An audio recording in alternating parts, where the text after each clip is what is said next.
Donc, du Nouveau-Brunswick, francophone, petite population, surtout rurale. Au secondaire, je travaille avec 22 écoles secondaires.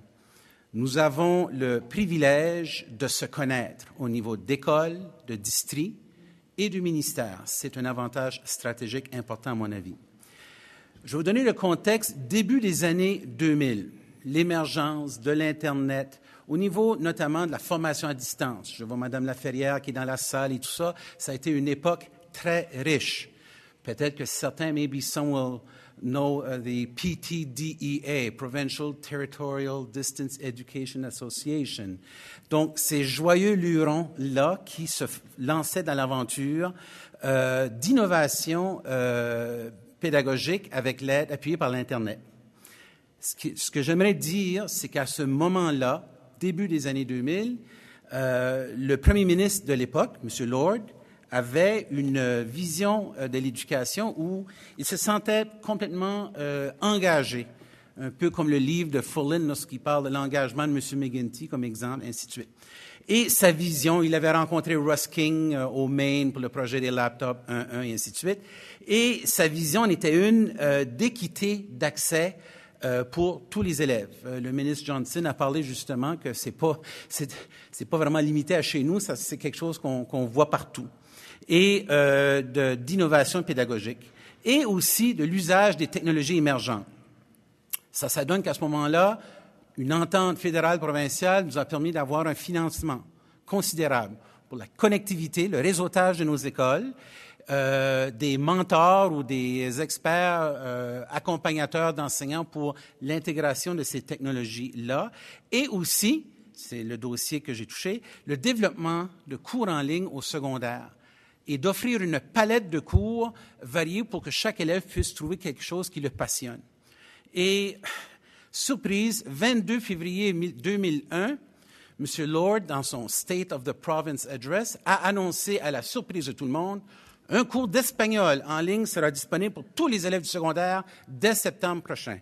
Surprise, surprise. Donc, il a fallu se lancer dans l'aventure. Et au ministère où je travaille, nous étions dans une équipe importante de 2 personnes pour travailler à ce dossier-là. Donc, c'était évident qu'on n'avait pas les outils ou les ressources humaines en place pour faire quelque chose. Il a été question de partenariat. On est allé cogner à la porte d'une boutique, des spécialistes en e-learning à l'Université de Moncton. Et petite équipe agile, professionnelle, des programmeurs, des concepteurs graphiques, des gérants de projets qui se sont assis avec nos experts, nos enseignants qu'on pouvait dégraver pour pouvoir monter ce cours d'espagnol-là. Et la clé dans ceci, c'était le design pédagogique.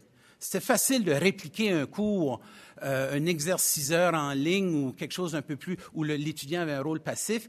On voulait faire quelque chose où l'élève était au centre, même au niveau des activités et de l'interaction. Donc, c'était une commande assez élevée en peu de temps et qui permettait justement à tout élève d'un cours d'espagnol de vivre son apprentissage de l'espagnol. C'était un processus très dynamisant parce qu'on avait l'expertise pédagogique, ce vouloir au niveau de la pédagogie qui venait avec l'expertise technologique. Il nous disait, well, surprenez-nous. Mettez-nous au défi de faire quelque chose. Et c'était à ce moment-là une question de créativité pédagogique. Donc, on a développé ce cours-là. Nous avons livré le cours en septembre 2011. Le lancement officiel, les photographes, tout le kit dans une école et ainsi de suite. Mais ça a été le début et non pas la fin d'une aventure parce qu'il y a eu d'autres cours par la suite. Dans ce sens-là, il y a été beaucoup question de l'engagement de ces premiers acteurs-là, de ces gens qui étaient là à la première heure. On est allé vraiment au-delà parce qu'on y croyait et c'était une question de si on arrive à pouvoir convaincre les gens du bien fondé puis que un cours en ligne n'est pas une solution de deuxième ordre ou de deuxième classe. On avait beaucoup à gagner de ce côté-là. Et qu'est-ce qui nous a permis de foncer de cette façon-là? C'était le fait qu'on avait au départ une vision partagée par ce produit final-là qu'on pouvait entrevoir. Et je vous dirais même qu'en même temps, vous savez, dans une initiative de cet ordre-là, on a besoin des documents d'accompagnement, des référentiels, rôles et responsabilités, On n'avait pas le temps d'écrire ça, on ne les a pas écrits. We just did it. Okay? C'est venu après. Au niveau opérationnel, nous avions, j'appellerais le privilège, d'être un peu détachés du giron ministériel. On était un petit peu, là, comment on dit ça en anglais, le stealth, là, on pouvait passer sous les radars et pour pouvoir en arriver à livrer rapidement, ça a été un avantage important. Et ce que j'aimerais dire là-dessus, c'est qu'avec la liberté venait aussi la responsabilité.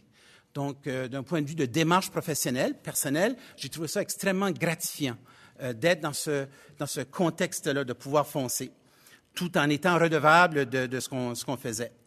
Et ça nécessitait beaucoup de discussions, mais le mot que je voudrais ajouter ici, de connivence. Je ne sais pas qu'est-ce que le mot anglais, les traducteurs l'auront trouvé. La connivence avec les acteurs sur le terrain, avec les directions d'école avec les parents, lorsque ça venait le temps de parler de l'offre de ces cours-là, la connivence avec tous nos autres partenaires dans cette aventure-là. Et s'il y avait des perceptions négatives, oui, il y en avait. Hein? Ça va enlever des jobs, l'élève ne sera... tout ça. Mais la communication a permis justement de changer cette perception-là pour avoir peut-être un référentiel commun.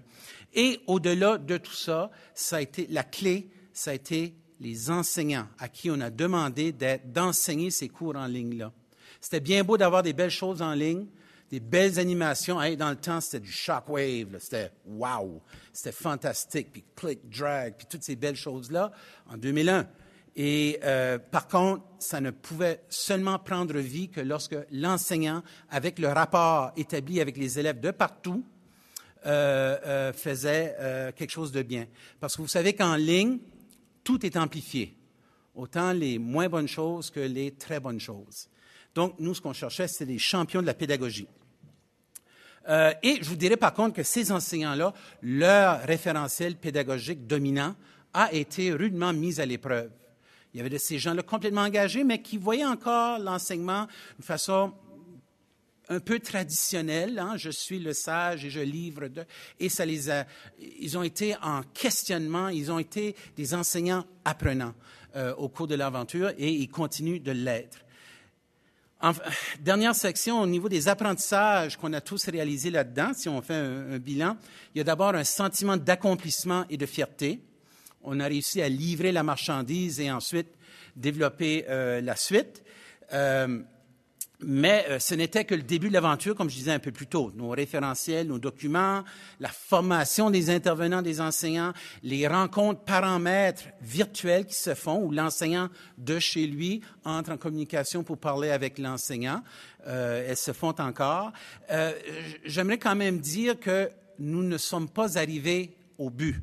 Parce que si on prend ça comme un phare, un lighthouse, un phare, et on rentre dans cette direction-là, en anglais, il y a une expression que j'aime beaucoup qui dit « it's a moving beacon ». Donc, dès qu'on s'en approche, il s'en éloigne encore. Ce qui était bien en 2001, 2002, 2003, aujourd'hui, c'est autre chose. Donc, on a encore, de façon continuelle, ces défis de s'actualiser tout le temps. Et aussi, petite parenthèse, cette initiative-là a eu des débouchés en termes d'entente interprovinciale. Nous avons établi un cadre de collaboration, un framework avec l'Alberta, l'Ontario et le Nouveau-Brunswick francophone pour les échanges de ressources, d'expertise. Donc, ça a été vraiment une retombée très positive dans ce sens-là.